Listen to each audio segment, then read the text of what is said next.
Foi sucateada foi quase. Sucateada, foi esquecida. A nível de salário até. E o que é pior, eu uso até um outro termo, ela não foi valorizada.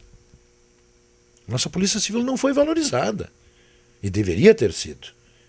Porque lá, naquele momento, ela é que tinha condições de exercer legalmente, de acordo com a nossa Constituição, a atribuição que lhe foi conferida. E foi aos poucos desgastando. Mas justamente nesse mesmo viés que tu está colocando, doutor, me faz ver assim que o Ministério Público tem toda a inteligência e a prática para combater os grandes crimes. Mas eu me reporto aqui em Lajeado. Em Lajeado é uma cidade que tem muitos homicídios. Né? A gente vê quase o júri uma vez por semana, dando conta então de que já é uma coisa quase histórica, né? Porque os processos vão se criando. Nós tivemos ao ponto de ter quase 2 júris por semana e nós temos às vezes meses que é inteiro uma sessão quase infinita, isso já há anos, aqueles que atuam sabem disso.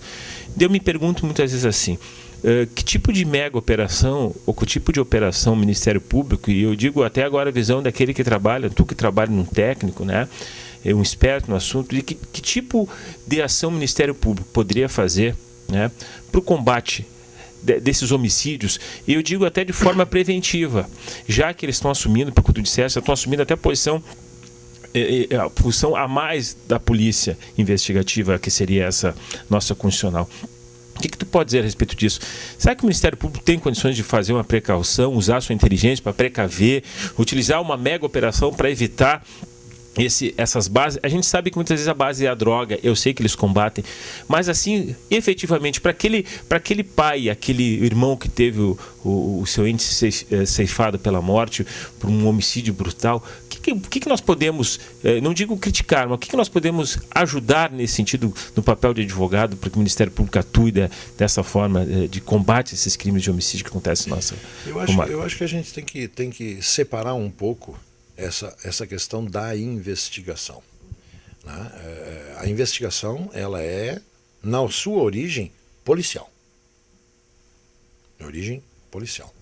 O Ministério Público, pelo que se sabe, ele ingressa nessa fase investigativa quando o crime que está sendo praticado, ou os crimes que estão sendo praticados, tem uma relevância enorme no contexto social, político e econômico. E aí atua com o setor de inteligência, às vezes em parceria aqui na região com a Brigada Militar, que tem um setor de inteligência também muito eficiente, né, e é outra instituição que ao longo dos anos foi muito sucateada, né, quando não deveria. Porque se essas duas instituições, Brigada Militar e Polícia Civil, tivessem sido ao longo dos anos valorizadas, nós não teríamos hoje o Ministério Público investigando. Com certeza. Não teríamos. Eu tenho acompanhado aí a Polícia Civil, essa movimentação de novos delegados, né, a exigência do preparo jurídico para esses profissionais. São profissionais competentes, são trabalhadores e às vezes se veem tolhidos no seu trabalho. Né? Não que não possam fazer, mas não podem fazer exatamente como planejavam fazer, porque não estão aparelhados suficientemente para isso. Né? Tu imagina que as operações necessitam um setor de inteligência. E o setor de inteligência se dá através de busca de informações, de monitoramento de linhas telefônicas, né? Que essa semana está se falando muito de novo, né? Em função de ter havido uma denúncia, né? De que o Brasil havia uma base americana aqui no Brasil, que há, e que vinha monitorando através de programas de computador, do Google, do Gmail, né? E interceptando ligações telefônicas, interceptando envio de mensagens, enfim, fazendo uma seleção do que interessava para a inteligência americana. E vai se ouvir falar muito nisso daqui para frente de novo. Até porque isso é uma barbada a fazer. É uma barbada a fazer. Né? Lá na CPI que houve no Congresso, em 2008, que eu tive o prazer e a oportunidade de acompanhar, ela se denominou lá especificamente para uma operação que a Polícia Federal tinha feito, em função do banqueiro Daniel Dantas, e deu toda aquela repercussão. E eu consegui, na oportunidade, o ingresso de um procedimento em que eu atuava como advogado, de conseguir ingressar na Comissão de Direitos Humanos do Congresso Nacional. E através da Comissão de Direitos Humanos, este meu processo acabou dentro dessa CPI.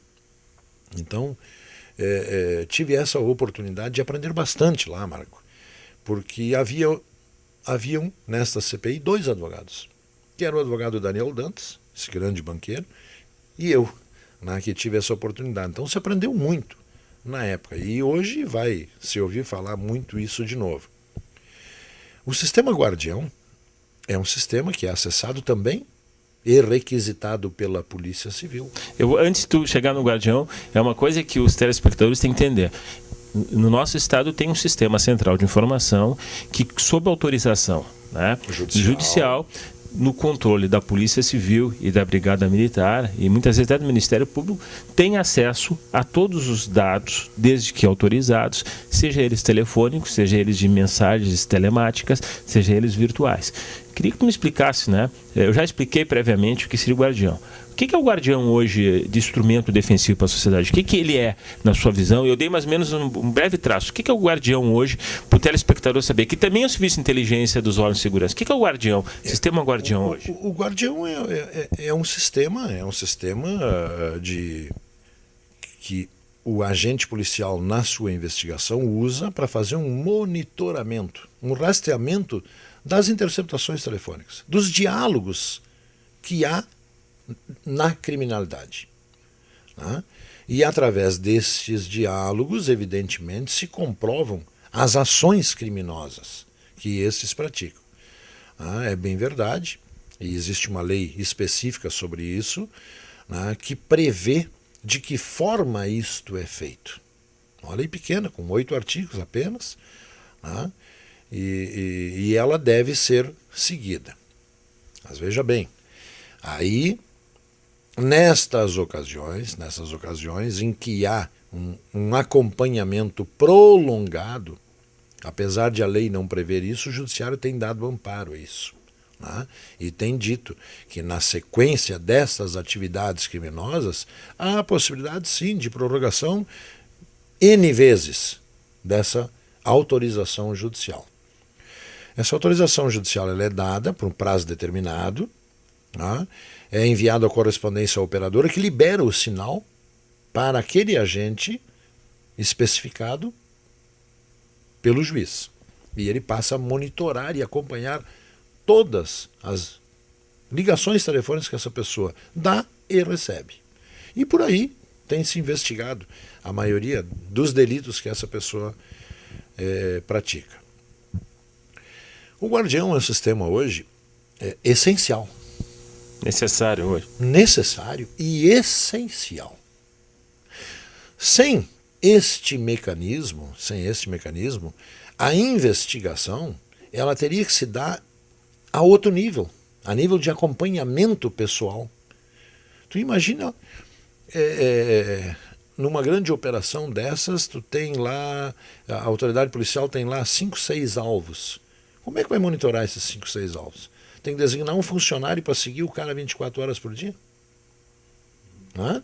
E fazer um roteiro de tudo que ele faz. No telefone, hoje, se descobre esse roteiro, se ganha tempo. Quer dizer, para o combate à criminalidade, ele é extremamente útil e necessário. E esse sistema... Agora, evidente, a lei tem que ser cumprida. Essa investigação tem que ser feita dentro dos ditames da lei. E é o que, na maioria das vezes, não se vê.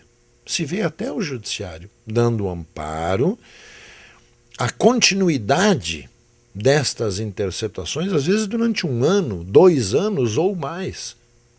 E o STJ tem dito que isto é legal, apesar de não estar na lei.